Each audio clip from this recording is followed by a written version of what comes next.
Mais uma vitória. Como era esperado, algumas vezes, ou não, o Fluminense venceu. Nesse Brasileirão tem se tornado costume, tá? Por incrível que pareça, nesse Brasileirão tem se tornado algo natural. 2-0 no Internacional fora de casa. E eu vi muita semelhança, cada vez mais eu vejo dois blocos de jogos fora de casa do Fluminense. O bloco com Atlético Mineiro, Corinthians e Internacional. O bloco com Fortaleza e Botafogo. Sou Gabriel Amaral, essa aqui é a análise Pocket, hoje Pocket mesmo, né? Um jogo muito tarde, né? De Fluminense 2 Internacional 0. A gente vai para a Copa do Mundo, era muito importante essa vitória, apesar de que vencer o Vasco e classificar em primeiro contra o Once Caldas era crucial. Mas essa vitória para não levantar novas dúvidas. E de fato não tem nenhum jogador que foi a campo que levanta muitas dúvidas. Você pode dizer que o Everaldo não foi bem, e eu concordo. É mais um jogo que o Everaldo não convence. Mas não são novas dúvidas, são dúvidas que já estavam por aí. O Fluminense joga na partida de hoje, ou melhor, jogou na partida de hoje.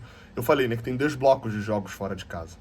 Tem o bloco do Fortaleza e do Botafogo. 2 jogos que o Fluminense entrou, não competiu em momento nenhum, tomou um baile físico e um baile técnico do adversário.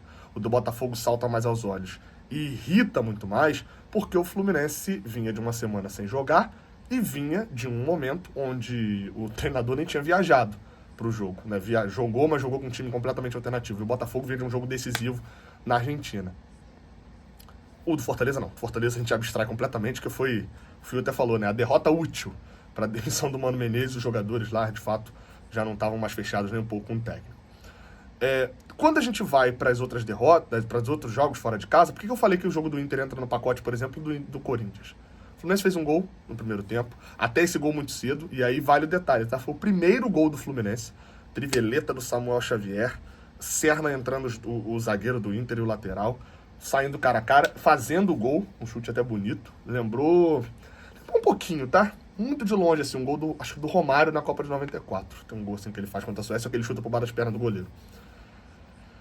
E esse gol foi tão importante, tão significativo, porque em 11 rodadas, o Fluminense fez sabe quantos gols até os 30 minutos do primeiro tempo?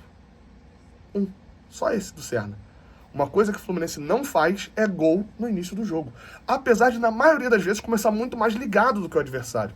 E aí o Lessa até trouxe na transmissão que uma das coisas que a gente vê muito sendo falado é que o Internacional tem muitas críticas de que o time começa a desligar do jogo. Essa não é uma crítica que dá pra fazer. Apesar desse dado, esse é a hora que o número mente, o que a gente vê no campo. O Fluminense normalmente começa muito melhor do que o adversário. Dessa vez foi o resultado mudou, né? Isso resultou em um gol do Serna. Muito importante, tá, cara?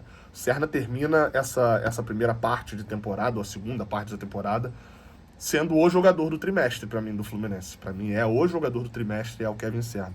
Muito importante, muito decisivo. É óbvio, a bola vem no alto, ele erra, domina meio que de letra, todo torto e tal.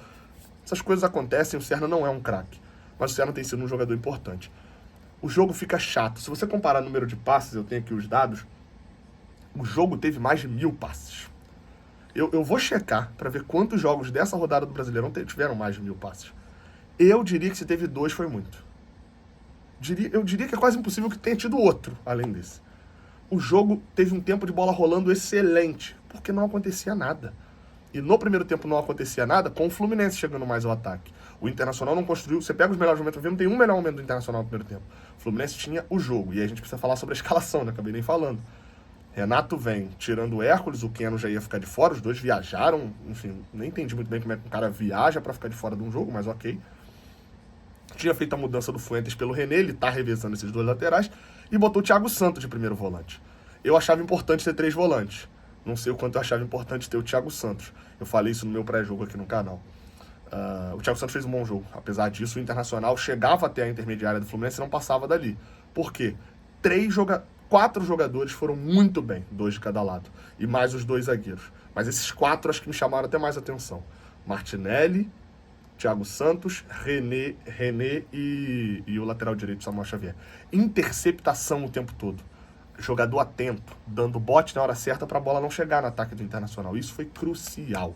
Isso fez o primeiro tempo do Fluminense ficar bem mais tranquilo e ter uma outra chegada no ataque.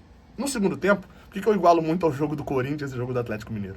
Quando tinha vantagem, o Fluminense abaixa um pouco suas linhas, dá a bola para o adversário e deixa a torcida, que já está com raiva, prejudicar o próprio time. No jogo do Corinthians, a torcida ficou em silêncio, algo muito raro. No jogo do Atlético Mineiro, a torcida do Atlético começa a gritar time sem vergonha. No jogo do Inter, foi um jogo da torcida deles em silêncio. Só qual que é a diferença entre esses 3 jogos, pra mim, no jogo do Galo? O Rubens domina, o Hércules dá espaço e ele acerta um chutaço no ângulo, a bola entra. Nesse jogo, especificamente, contra o Internacional, o jogo contra o Corinthians, até o Corinthians não teve tantas chances.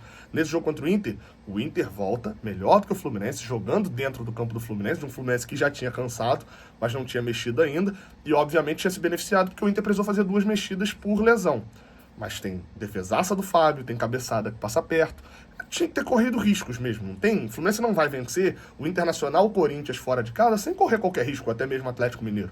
É um jogo de xadrez. Não dá pra acelerar muito nesse momento, cadencia e evita o gol. Evitou, numa defesaça do Fábio, numa marcação um pouco melhor dentro da grande área pro Inter não conseguir ganhar todas pelo alto. E o Inter, novamente, era um time que conseguia criar um pouquinho mais, porque agora esse passe que antes tinha interceptação, fisicamente não rendia. Fisicamente não funcionava mais, porque o Fluminense não tinha aquela interceptação para poder chegar. As mexidas foram acontecendo, o Renato preferiu não tirar o Everaldo, que eu julguei um erro, acho que eu teria colocado o Baia, mas talvez o Baia no lugar do Everaldo. Ele tira o Serna pro cansaço e acaba saindo o segundo gol, aí vamos ser sinceros que não é cagada. Paulo Baia corta pro meio, chuta, a bola desvia em 2 e mata o goleiro. Mas o mérito de uma vitória, de quem sobe na tabela e de quem termina indo pro Mundial num clima muito melhor do que talvez a gente esperasse. Fluminense vence por 2-0 o Internacional, e essa daqui é a análise pocket de mais uma vitória. Agora, meu amigo, ó, rumo aos States.